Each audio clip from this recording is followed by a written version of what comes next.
BC Premier David Eby in town yesterday to launch a new training and education center for wildfire fighters at TRU. It was in response to recommendations by a task force that looked into last year's catastrophic wildfires.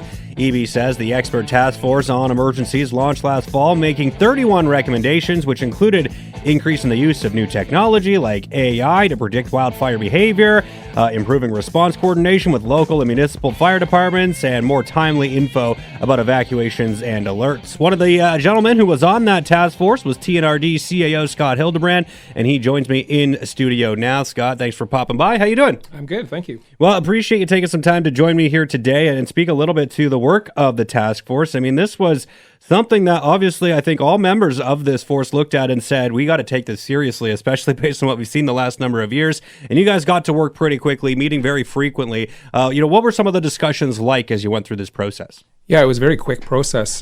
We met about 13 times over that 5-month period, and we kind of moved into that 6th month as we were refining recommendations. But it was intense. It was certainly a very knowledgeable group, and I feel like we came together quickly and were able to kind of get to the task at hand because that was the most important given our timeline. Yeah, and I mean, a lot of these recommendations, as I look through the list, I mean, I don't think there's anything that, seems, oh my goodness, this is something we've never thought of or heard of before. But I guess it's really about taking some of the high level things and saying, look, like we need more boots on the ground. We need more enhanced training opportunities for people to do the predictive work. I mean, it's not rocket science that we're talking about some of these things, but important to sort of let the premier and government know we need to get to work here. Yeah, totally. It was a lot of work, but it was also gratifying to know that we had a lot of the same topics that applied or could be applied to all regional districts, all municipalities, all communities around the province.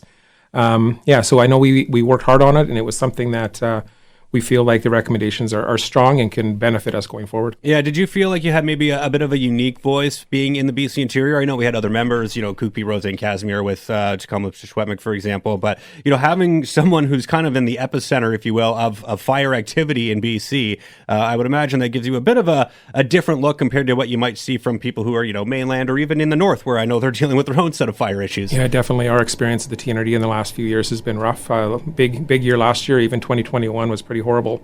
And I know our EOC team, led by Kevin Skrepnik and Jamie Vieira, we have some great experience, some great knowledge and capacity. So I feel like a lot of those experiences that I was able to work through with my team really helped bringing that information to the task force. And I shared a lot of the information directly from our EOC team. Yeah, and when we talk about this new training center, as it was announced yesterday, coming to Thompson Rivers University, I mean, how much do you think having a voice here in that specific area really aided in making sure TRU was sort of the place that was looked at as the logical destination? Like, I think they would have looked at it regardless, but, unless you have someone really making sure the push is on, you never know what could happen. Yeah, it makes so much sense, and what a great impact for the city and for the surrounding region as well, because one of our discussions was about attracting and retaining BC wildfire staff, people that can work at the front line, and also people that can work, in behavior sciences and fire adaptation and all sorts of things. So it was great to have that announcement come here. It was a good discussion at the task force. Was there anything that you looked at through these recommendations and thought, this is important that we talk about this, but it might be really difficult to accomplish? One of the things that I look at, and it doesn't seem like, a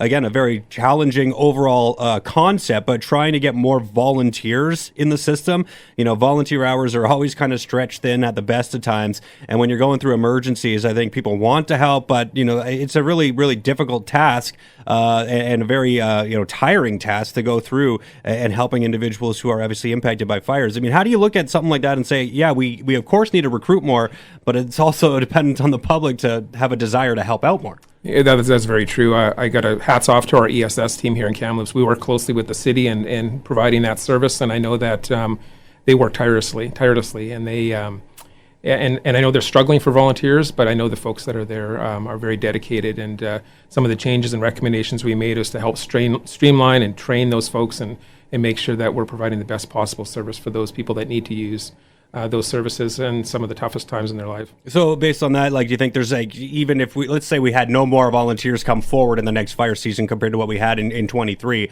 is there maybe a better way of scheduling and organizing that group of people to make sure they don't burn out, to make sure that they are being used as effectively as possible? I mean, maybe it's not necessarily about more bodies, but using the ones we have as effectively as possible. Yeah, I think that they do a good job of that already. And I know for our EOC team, that's exactly how we do it. We plan vacation, we plan time off, we make sure people rotate in and out of the EOC, because mental health was also another theme that came up a lot, that we need to make sure we look after the folks in those roles to make sure that they can provide the best possible service.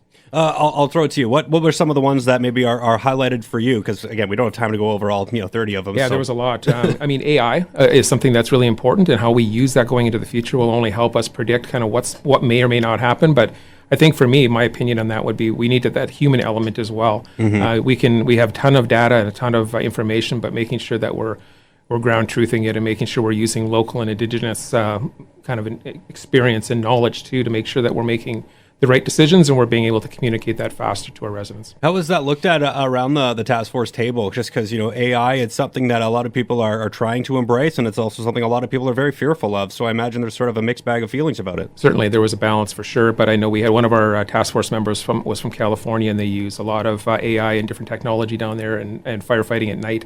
So he brought a great experience and a great perspective as well. So certainly we got to kind of learn what we need to do ahead of time, make sure we're well prepared, but it's not something we would kind of jump into 100%. Yeah, the sharing of knowledge between jurisdictions is one of the things that I know is always happening, and yet it always feels like it should be happening more. I mean, how much did you learn from speaking to people in the States and elsewhere? You know what? I think the knowledge around that table was amazing, and I think how it was put together, I thought was very well done. We had First Nation representative, of course, representation. We had people from all different categories and industry, and it was great collection of people with some amazing knowledge that helped kind of allow us to get to work quickly and move forward in an efficient way. Now that this has been passed on, did the task force get a chance to talk with those yet? Who's going to be helping to implement this with government officials and sort of their teams to make sure this does happen sooner than later? Because, we look at the training center 2025, that's actually really, really quick timeline considering all that has to go into building a program and a facility and everything else. But, is there anything else that you look at and say, look, we need to get to work on this quickly, and have you had the chance to talk to how we go about doing that? Yeah, we actually, right from day one, we worked with all the ministries. So at EMCR, we had BC Wildfire, all the staff were there. We had great input from them. And as we were kind of working and refining those recommendations, they were planning, vetting, and costing those in real time. So a lot of that work is already done, so we can start implementing immediately. And that was the whole idea behind this task force, is we need to make sure it was fast and efficient. There's some things that are going to take a little longer, but I can tell you the core things are well planned out. And I know the Premier mentioned yesterday that he's willing to back those and commit to those.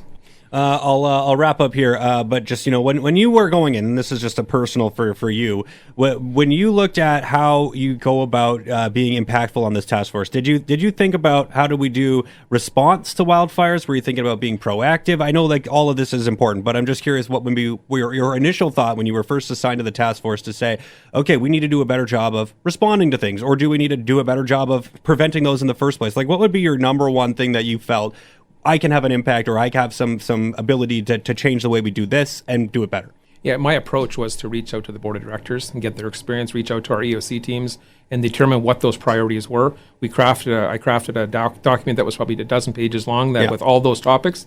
But for me, it was response times, it was partnerships with fire departments, it was how we manage orders and alerts much more efficiently, how we communicate in general.